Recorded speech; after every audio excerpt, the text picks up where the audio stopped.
Assalamualaikum warahmatullahi wabarakatuh, teman-teman sekalian. Yaitu kita akan mempelajari kisi-kisi materi teknis pedagogik part kedua pada tes PDKK tahun 2021 ini. Teman-teman sekalian, yaitu ini tes ada terbagi menjadi 5 kompetensi teknis, yaitu sesuai dengan mata pelajaran, tes bakat skolastik, penalaran, manajerial, sosiokultural, pertanyaan wawancara. Jadi di sini Mimin kasih bocoran sedikit ya. Yaitu kompetensi teknis ini sesuai dengan mata pelajaran kita, yaitu bidang kita sebagai guru. Kalau tes skolastik penalaran itu seperti kita tes bahasa Indonesia seperti itu. Manajerial tentang kepemimpinan, sosiokultural seperti PPKN seperti itu. Kalau wawancara yaitu tentang diri kita, seperti soalnya nanti kebanyakan di TKP. Jadi langsung saja soal nomor 1. Komponen-komponen harus dikuasai peserta didik dalam setiap materi pembelajaran ialah A. KD dan indikator, B. Indikator dan pembelajaran, C.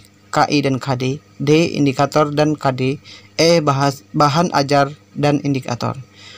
Jadi teman-teman sekalian, yaitu di sini yang paling pas isiannya yaitu adalah kompetensi inti dan kompetensi dasar. Jadi di sini komponen-komponen yang harus dikuasai peserta didik seperti itu. Ingat, yang harus dikuasai peserta didik, kompetensi inti dan kompetensi dasar. Jadi turunan dari kompetensi inti itu yaitu kompetensi dasar. Jadi sesudah kita sub tema itu yang harus dikuasai oleh peserta didik. Jadi kalian harus tahu ini, kemungkinan insya Allah bisa keluar lagi. Lanjut ke soal nomor 2. Di dalam RPP sering kita temui ada jam pelajaran yang banyak dan sedikit. Nah, dalam pembelajaran ada pelajaran hanya 1 jam. Kenapa bisa di dalam RPP? Maksudnya di sini dalam RPP itu kenapa ada 1 jam seperti itu? A. Berdasarkan mata pelajaran, B. Berdasarkan tingkat kelas, C. Berdasarkan banyak materi, D. Berdasarkan kelebihan jam pelajaran, E. Berdasarkan patokan yang sesuai dengan jam pelajaran. Jadi di sini kenapa ada di RPP itu hanya ada 1 jam seperti itu? 1 jam itu biasanya digunakan yaitu kebanyakan itu banyak mulok seperti muatan lokal kalau di SD. Jadi isiannya adalah berdasarkan mata pelajaran, yaitu mata pelajarannya itu ada, Mimin kasih bocoran, yaitu ada mata pelajaran misalkan kalau SBDP itu banyak per jam yang seperti itu. Lanjut ke soal nomor 3. Ibu Ani memberikan Sinta nilai 90 karena keponakannya dan Susi 80. Padahal Susi lebih pintar daripada Ani. Maksudnya di sini lebih daripada Susi. Susi lebih pintar daripada Sinta maksudnya di sini. Ibu Ani sudah melanggar prinsip penilaian. Maksudnya Ibu Ani ini melanggar prinsip penilaian. Prinsip penilaian itu yang teman-teman ada 8. Sahih, adil, menyeluruh, objektif, terbuka, dan ada penilaian menyeluruh terus yang kemarin itu ada 8. Yang biasanya masuk itu kebanyakan yaitu objektif, adil, dan terbuka. Kalau menyeluruh itu banyak ke bidang PJOK dan bidang seni budaya. Jadi di sini kalau melanggar prinsip penilaian, kalau memberi nilai ini karena keponakan yaitu masuk ke objektif. Jadi di sini yang objektif yaitu keponakan, adik, misalkan adik dari ayah, misalkan teman dari ayah, dia tahu kenal akrab seperti itu melanggar prinsip penilaian kalau dia memberi nilai lebih tinggi walaupun dia itu kemampuannya lebih rendah seperti daripada Susi. Hampir-hampir mirip dengan adil ya ini ya. Lanjut ke soal nomor 4. Dalam satu kelas ada 34 siswa. Dalam pelajaran matematika yang Anda ajarkan, yang lulus hanya 8 orang dan sisa semua tidak ada yang lulus. Bagaimana pengayaan pada 8 anak ini jika Anda dalam posisi tersebut? Jadi dia ingin ini sikap kita seperti itu. Bagaimana kita menghadapi kalau ada permasalahan seperti ini di dalam kelas Anda. Jadi teman-teman sekalian harus jeli seperti itu. A. Memberi pendalaman pada materi, B. Mengulang semua materi, C. Membuat kelompok kecil dan memberi remedial kepada semua siswa, D. Selalu memulai materi dari awal, E. Memberi soal baru kepada semua siswa. Jadi di sini yang paling pas yaitu A. Memberi pendalaman pada materi. Jadi kalau khusus untuk orang 8 ini yang lulus, kita mendalami dulu Jangan kita lakukan membuat remedial kepada semua atau memulai materi dari awal terlalu jauh seperti itu. Jadi kebanyakan habis waktu kita. Apalagi memberi soal baru kepada semua siswa. Soal lama saja dia tidak mengerti, apalagi kita memberi soal yang lebih baru. Jadi yang pas adalah memberi pendalaman pada materi. Lanjut soal nomor 5. Alokasi waktu yang terdapat pada RPP berdasarkan dan berpatokan pada. Nah, di sini harus tahu guru ya, teman-teman sekalian. Alokasi waktu pada RPP itu berdasarkan berpatokan pada apa maksudnya di sini? Yaitu jawabannya adalah B. Alokasi waktu pada RPP berdasarkan jumlah jam efektif pada silabus dan mempertimbangkan jumlah KD dan kedalaman materi pada mata pelajaran. Jadi di sini turunan dari RPP itu yaitu silabus, harus tahu dulu. Kalau alokasi waktu pada RPP berdasarkan jumlah jam efektif pada Pramas, salah. Pramas turunan dari Prota, seperti itu. Harus tahu kalian. Kalau misalkan alokasi waktu pada RPP berdasarkan jumlah jam pada indikator dan KD, indikator dan KD ini adalah turunan dari RPP. Jadi kalian harus tahu dulu dari Prota, Promes, turun ke silabus, turun ke RPP, baru turun ke jumlah jam pada setiap indikator yang ada di dalam sub-sub atau KD di dalam RPP tersebut.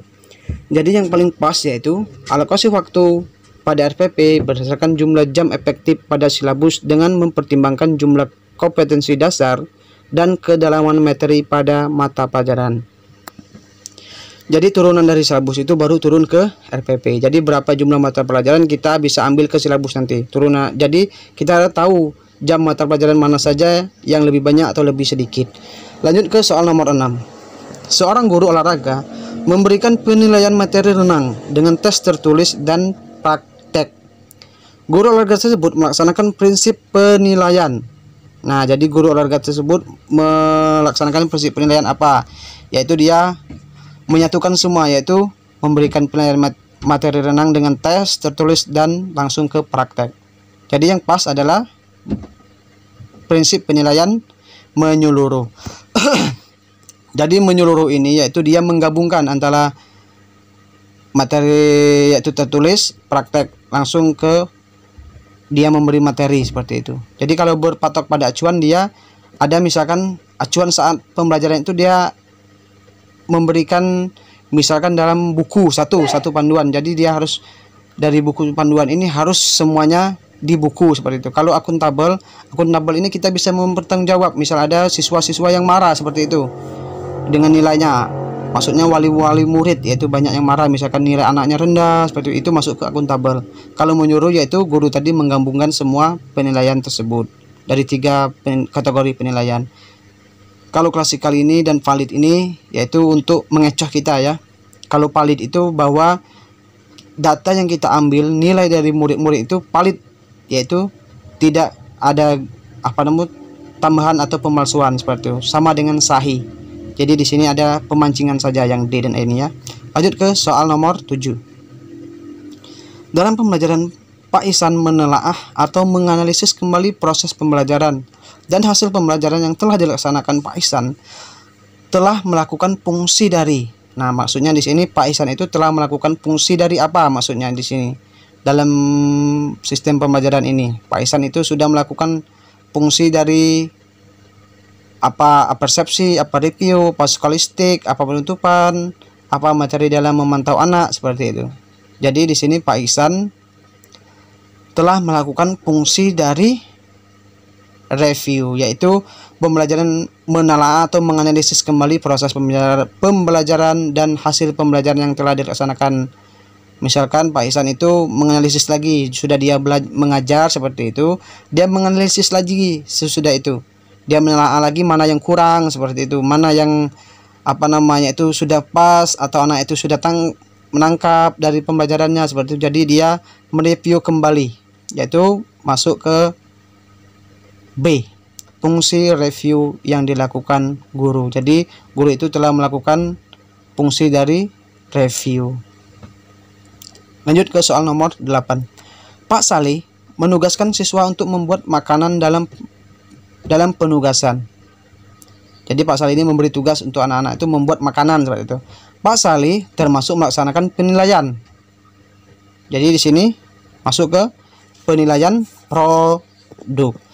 Jadi kalau penugasan yaitu Pak Salih ini memberikan produk, yaitu produk ini dia membeli penilaian yaitu membuat bermacam-macam makanan khas daerah seperti itu, dan langsung ibaratnya itu ada hasilnya dalam jangka waktu pendek.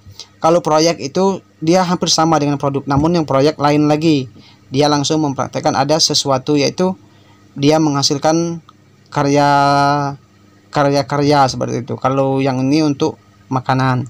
Kalau portofolio yaitu menggunakan tulisan atau catatan yang dipegang oleh guru, data-data seperti itu. Kalau menyeluruh yaitu penilaiannya menyeluruh seperti tadi, penilaian materi langsung ke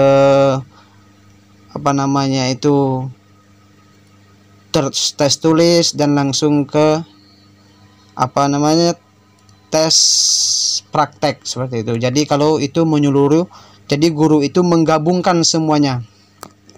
Jadi teman-teman harus baca dulu dalam macam-macam penilaian. Jadi di macam-macam penilaian ini banyak sekali ya teman-teman sekalian.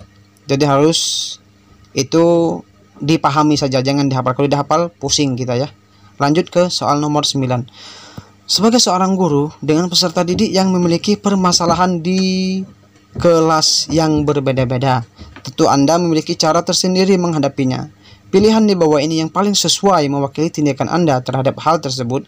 Jadi kita harus melakukan solusi itu.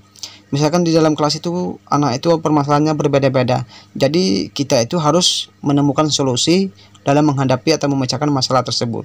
A. Mendengarkan keluhan dan melayani kebutuhan serta minat masing-masing.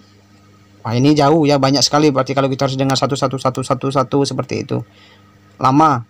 B. Menyampaikan materi pembelajaran yang dikaitkan dengan kegunaannya di kehidupan nyata. Nah, ini mendekati. C. Memberikan pengarahan dengan jelas dan dimengerti masing-masing oleh peserta didik. Ini juga mendekati juga. Terus D. Menggunakan pembelajaran yang lebih problematik sehingga siswa terdorong untuk berpikir. Salah ini ya. Jadi kita sudah ada masalah, kita kasih masalah lagi seperti itu. Jadi pusing anak-anak kita. Lanjut E. Menunjukkan toleransi kepada semua siswa. Jadi guru itu harus nge seperti itu tidak bisa juga. Kita harus ada tindak tegas atau langsung memberi solusi yang terbaik untuk anak-anak. Jadi kalau kita terus ada keringanan selalu seperti itu, tidak ada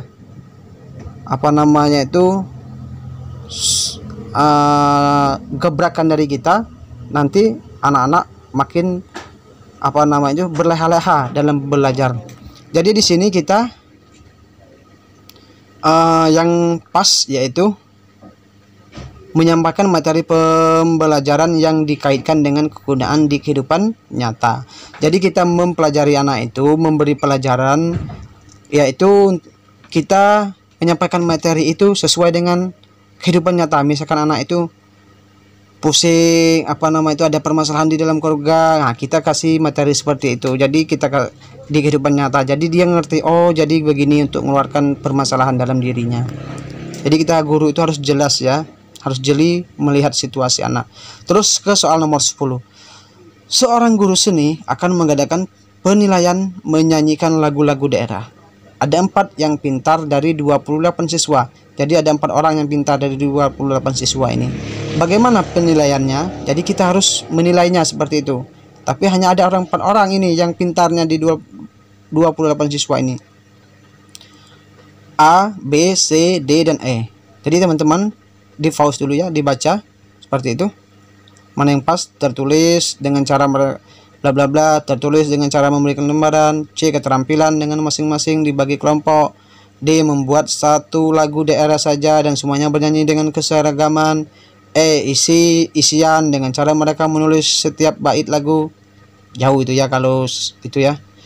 Apalagi membuat satu lagu daerah saja dan semuanya bernyanyi. Jadi kacau nanti. Harus sama dengan satu orang suara seperti itu tidak bisa. Yang itu yang paling pas adalah C, keterampilan dengan masing-masing dibagi kelompok menyanyikan masing-masing satu lagu daerah yang berbeda. Jadi itu ya teman-teman sekalian. Ya, jadi selesai 10 soal. Jadi itu ya teman-teman sekalian, kita pelajari dulu ini 10 soal dulu. Yang kemarin sudah saya share. Nanti kita share lagi satu hari mendatang ya. Terima kasih. Wassalamualaikum warahmatullahi wabarakatuh.